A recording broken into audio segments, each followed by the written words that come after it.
నమస్తే. కేంద్ర మంత్రి బండి సంజయ్ కుమారుడు భగీరథ పైన పోక్సో యాక్ట్ పైన కేసు నమోదైంది. అయితే ఇప్పటి వరకు దీన్ని తప్పుదారి పట్టించే అవకాశం ఉందని చెప్పేసి పెద్ద ఎత్తున చర్చ జరిగినా కూడా ఈ రోజు ప్రభుత్వం దీనిపైన సిట్ ఏర్పాటు చేయడం జరిగింది. సో మాట్లాడదాం ఇదే అంశం పైన. మనతో మాట్లాడడానికి కాంగ్రెస్ పార్టీ నాయకులు మహమ్మద్ ఫయాజ్ గారు ఉన్నారు. ఫయాజ్ గారు, ప్రభుత్వం బండి సంజయ్ కొడుకు భగీరథ పైన నమోదైన పోక్సో యాక్ట్ పైన సిట్ ఏర్పాటు చేయడం జరిగింది. ఏం చెప్తారు దీనికి సంబంధించి? ఈ బండి సంజయ్ యొక్క కొడుకు భగీరథను 17 సంవత్సరాల వయసు గల పాపను మరి బషీరాబాద్ ఆయన ఫామ్ హౌస్ లో తీసుకుపోయి 2 సార్లు తాగిపిచ్చి మానభంగం చేయడం జరిగింది. ఆమె కన్నీరు మున్నీరై చెప్పుకుంటున్నా సరే ఇన్ని రోజులైంది. దాన్ని మరి ఒక కొలిక్కి రావడం మన కాంగ్రెస్ ప్రభుత్వం, తెలంగాణ ప్రభుత్వం కాబట్టికే ఈ కేసును నమోదు చేయడం జరిగింది. అదే బీహార్లో, అదే యూపీలో, అదే వేరే చోటు ఉంటే ఈ కేసు ఎక్కడో పాతాళ లోకంలో పోయేది. కాబట్టి నేను మనకి రేవంత్ రెడ్డి గారికి ధన్యవాదాలు తెలుపుకుంటూ, భగీరథ చేసిన విషయంలో బండి సంజయ్ ఆమెను ఫోన్ చేసి ఏంటంటే నువ్వు ఇట్లా చేస్తావు, అది చేస్తావు అని కూడా మాట్లాడడం జరిగింది. నాకు కొన్ని వీడియోలు చూశాను. అంటే మన మీ పార్టీ బీజేపీ పార్టీలో ఉన్న ఎవరైనా సరే మరి ఇలాంటి రేపులు జరిగినప్పుడు వాళ్లకు సహకరించడమే బీజేపీ యొక్క పార్టీ యొక్క నైజం. అది రుజువు అవుద్ది అనుకున్నాడు. కానీ ఇక్కడైతే ఆ విషయాన్ని మన గవర్నమెంట్, మన రేవంత్ రెడ్డి గారు దీన్ని సిక్కు విచారణకు ఆదేశించడం చాలా సంతోషకరం. ఇంకో విషయం ఏంటంటే, ఈ భారతీయ జనతా పార్టీలో ఉన్న పెద్ద పెద్ద నాయకులే ఇలాంటి మానభంగాలు చేశారు. ఎన్నో స్టేట్లో ఇలాంటి అయినాయి. ఇప్పుడు కూడా మన స్టేట్ లో ఇది దౌర్భాగ్యం. ఇది మన స్టేట్ లో అవ్వడం అనేది చాలా బాధాకరం.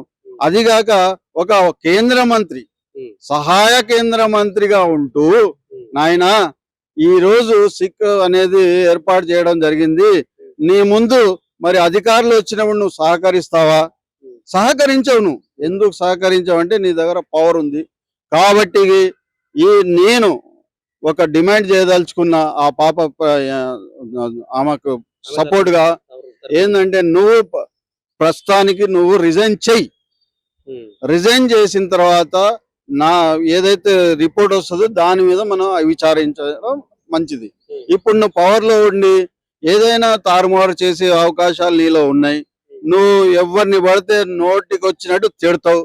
ఎవరిని అసలు నేను పెద్ద ఒక లెవెల్లో ఉన్నా, ఈ లెవెల్లో ఏ విధంగా మాట్లాడాలనేది కూడా నీకు అర్థం కాదు.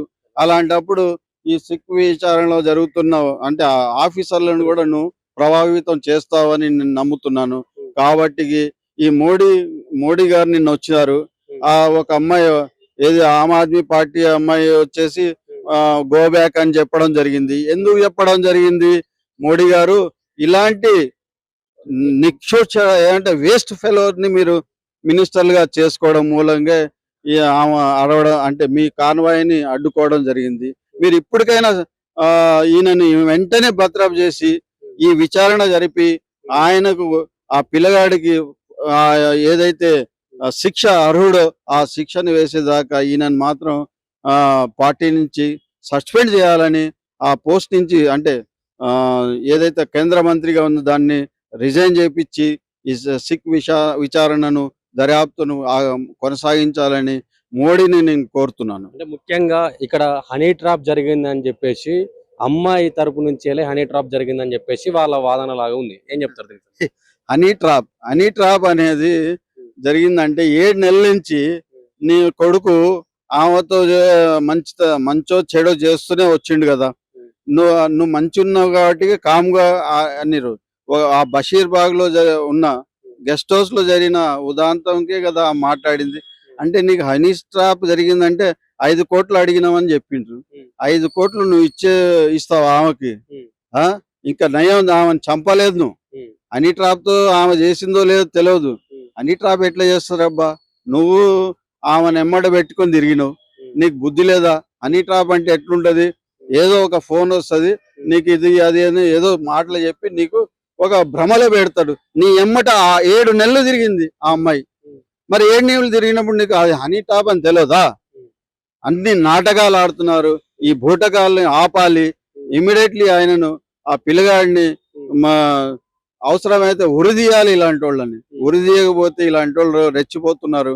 మన దేశంలో దౌర్భాగ్యం ఏంటంటే ఓన్లీ బీజేపీ మినిస్టర్ల కొడుకులే ఇట్లా చేస్తున్నారు.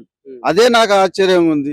ఎవడైతే గింగల్ చాలా మంది ఉన్నారు కదా, వాళ్ళ పేర్లు ఎందుకు కానీ వీళ్ళందరూ అంటే ఈ విధంగానే పైకి వచ్చారు. కర్ణాటకలో వాడు 2000 వీడియోలు తీసిన వాడిని పక్కన మోడీ నించొని ప్రచారం చేసిండు. అంటే మీరు అర్థం చేసుకోండి. అంటే ఎవడైతే ఏమంటే రేపులు చేశాడో, ఎవడైతే దేశాన్ని లూటాడో వాళ్ళనే మీరు కాపాడుతున్నారు తప్ప ప్రజానీకాల్ని కాపాడట్లేదు. ఈ పిల్లకు ఇమీడియట్లీ న్యాయం జరగాలి. న్యాయం జరగకపోతే డెఫినెట్లీ మీరు మీ పార్టీ ఓన్లీ ఈ రేపిస్ట్లను, తర్వాత ఎవడైతే అంటే ఏదైతే తప్పు చేస్తారో వాళ్ళనే మీరు వాషింగ్ మిషన్ లో వేసుకొని మళ్ళీ వాషింగ్ మిషన్ వేసి వాషింగ్ పౌడర్ నిన్న మోడీ ముందట కూడా కేంద్ర మంత్రి బండి సంజయ్ గారు చెప్పారు, నేను ఎటువంటి తప్పు చేయలేదు, కావాలని నన్ను ఎదుర్కొనే దమ్ము లేక కుట్రలు చేసి, రాజకీయంగా నన్ను ఎదుర్కొనే దమ్ము లేక కుట్రలు చేసి నా మీద బురద వెళ్ళే ప్రయత్నం చేస్తున్నారు, మీరు వాళ్ళని నమ్మకండి, సోషల్ మీడియాలో ఎవరైతే రెచ్చగొడుతున్నారో అని చెప్పేసి అన్నారు. అరే ఆ మోడీ అంతే ఉన్నాడు, ఈయన అంతే ఉన్నాడు. మోడీ ఏం తక్కువ, ఆయన ముందు ఈయన అదే కన్నీరు కార్చిండేమో తప్ప అది మరి నీ కొడుకుని అడగరాదు. నీ కొడుకే చెప్తాండు కదా నేను 7 నెలల నుంచి తిరుగుతున్నా అని ట్రాప్ అంటావు. నిన్నెవడే బాబు, నిన్ను ఈ తెలంగాణ స్టేట్ లో నువ్వు ఒక మినిస్టర్ అని కూడా ఎవడు గుర్తించరు. నీ కరీంనగర్ లోనే నీకు గుర్తించరు నాయన.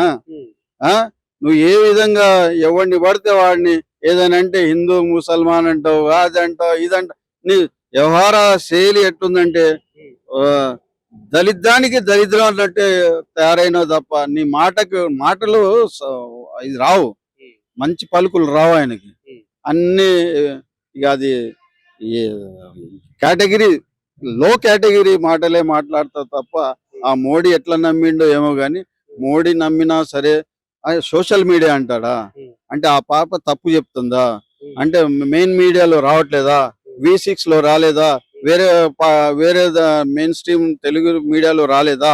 రానిది ఒక్కటే, అది హిందీ మీడియా. హిందీ మీడియా అయితే అదే యూపీలో జరిగితే అక్కడ జరిగితే దాన్ని లేపుతారే. ఈ రోజు ఎడబోయారు గోడీ మీడియా. మన తెలంగాణ మీడియాలో అందరూ మాట్లాడిన వాళ్ళే. అంటే నువ్వు తప్పు చేశావు, నువ్వు దీనికి అనుభవించాలి, నువ్వు మీ కొడుకు శిక్ష అర్హుడే, దాంతో పాటు నీ యొక్క పదవి పోవాలి. ఎందుకు పోవాలి అంటే నువ్వు పదవిలో ఉంటే మేనేజ్ చేయగలుగుతావు.